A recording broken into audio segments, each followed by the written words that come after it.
अब तू जान ही गया है तो सुन ले, जान ही गया है तो सुन ले। मैं इसलिए आशीर्वाद नहीं दे रहा हूं, जिन जिन के पास धन दौलत बड़ी दे के देख लिया है, दूध का जला बालक दही को फूंक फूंक पीता है। जब जब मैंने जिसको आशीर्वाद दिए वह धर्म से दूर हो गया, धर्म से दूर हो गया। एक कलेक्टर बनने वाले को आशीर्वाद दिया, अभिषेक करता था प्रतिदिन, आहार दान देता था प्रतिदिन, उसको आशीर्वाद दिया। पूरी बात नहीं बता रहा हूं, थोड़ी सी बता, कई बार बता चुका हूं।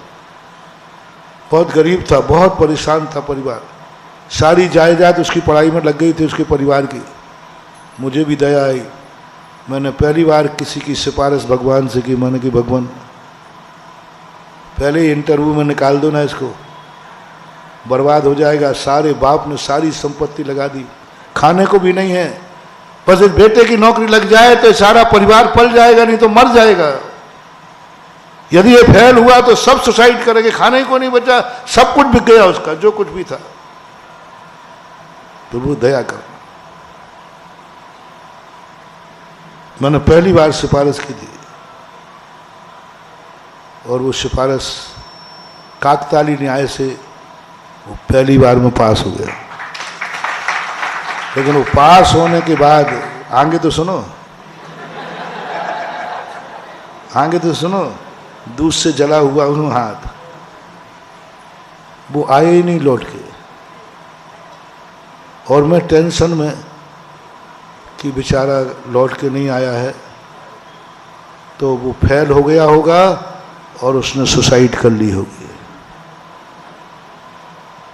और मैं भगवान को खूब होने, भगवान मैंने अपने लिए नहीं कहा था, एक छोटे से गरीब के लिए कहा और आपने उसको, उसकी सुनवाई नहीं की।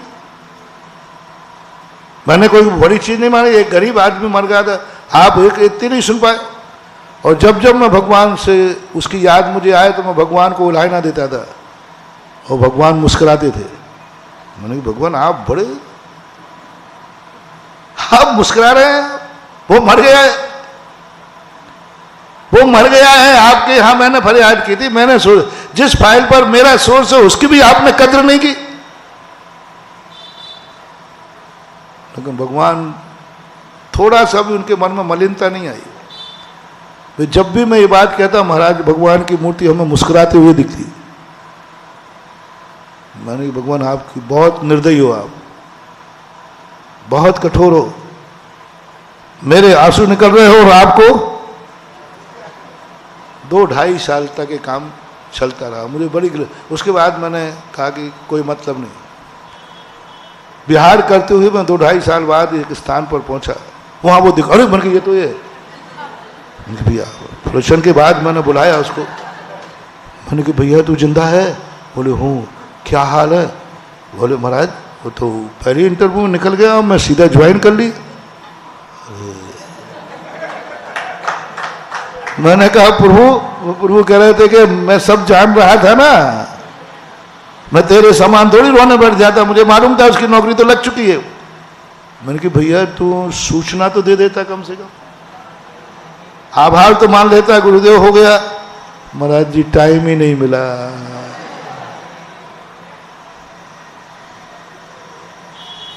गरज परे कछु और है, गरज सटे कछु और। मैंने आंख बंद कर ली, टाइम ही नहीं मिला महाराज।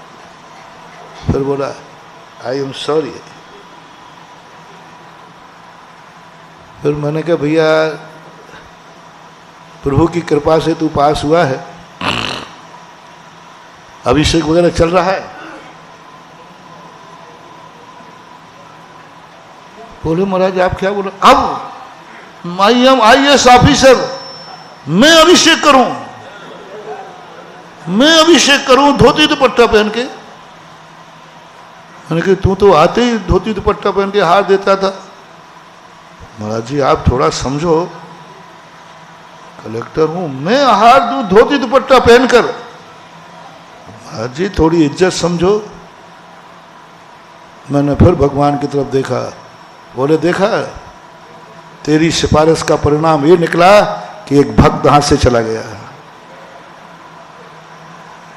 एक भक्त हाथ से चला जो कम से कम नहीं लगी थी तो अभिषेक तो कर रहा था, नहीं लगी तो हार तो दे रहा था, नहीं लगी थी नौकरी नमोकार मंत्र की माला तो फेर रहा था, सब कुछ कर रहा था, और तेरी सिफारिश पर उसकी नौकरी लगी तो आज वो कुछ भी नहीं कर रहा है।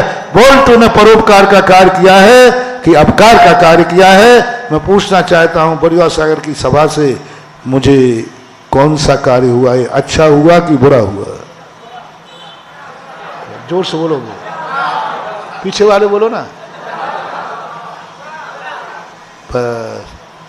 बस उसी दिन से मैंने आपको बड़ा आदमी होने का आशीर्वाद बंद कर दिया, क्योंकि बुरा किया है। होता यही रहा है। दुख के दिनों में तो फिर भी तुम्हें भगवान याद आते हैं, और सुख के दिन आते ही एक गरीब दुखी को मुझे मंदिर बुलाने में 1 मिनट लगता है, और एक अमीर आदमी को मंदिर बुलाने में पूरे 4 महीने निकल जाएं तो कोई मंदिर न बुला पाए। गलती मंदिर की नहीं है, गलती उसकी अमीरी की है। इसलिए तुम्हारा अच्छा व्यापार चल जाए, मैं तो आशीर्वाद नहीं दूंगा। और तुमने नियम लिया है कि मैं आशीर्वाद लेके, अब सुलझाओ, अब बोलो। मैं खुद ही बता देता हूं, क्योंकि अब तुम अर्जुन बन के आओ तो मैं खुद ही बता दूंगा कि तुम मुझे कैसे जीत पाओगे। आशीर्वाद तो लूना है, बस दे दो महाराज आशीर्वाद, बढ़िया हमारे व्यापार चलें, अच्छे धंधे पानी चलें, हम लोग निरोग रहें। क्यों दूं आशीर्वाद? महाराज दे दो, बहुत फायदे में रहोगे। यदि बरुआ सागर वालों को आपने आशीर्वाद दिया तो आप बहुत फायदे में रहोगे, बहुत फायदे में रहोगे। आप खुद गर्व करोगे, आपका नाम भी सारी दुनिया में होगा। आप दे दो आशीर्वाद,